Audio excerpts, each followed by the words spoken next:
போச்சம்பள்ளி வார சந்தையில் குவியும் குப்பைகள். குப்பைகளுக்கு தீ வைப்பதால் புகைமூட்டம் ஏற்பட்டு சுகாதார சீர்கேடு.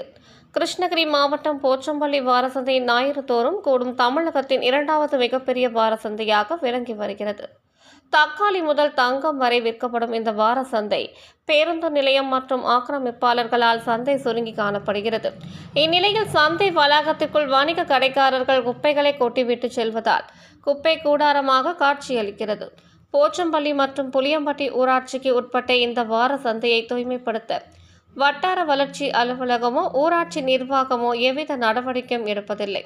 இந்நிலையில் வார சந்தைக்குள் குவியும் குப்பைகளுக்கு அடையாளம் தெரியாத நபர்கள் தீ வைத்து விடுவதால் தீ மலமளவென சந்தை வளாகம் முழுவதும் பரவி புகை மூட்டமாக காட்சியளிக்கிறது. புகை முழுவதும் தேசிய நெடுஞ்சாலையில் பரவுவதால் போக்குவரத்து பாதிக்கப்படுகிறது. சந்தைக்கு பின்புறம் உள்ள வடமலம்பட்டி கிராமத்தில் புகை பரவுவதால் அங்கு குடியிருப்பு வாசிகளுக்கு சுவாச கோளாறு உள்ளிட்ட பாதிப்புகள் ஏற்படுவதாக வேதனை தெரிவிக்கின்றனர்.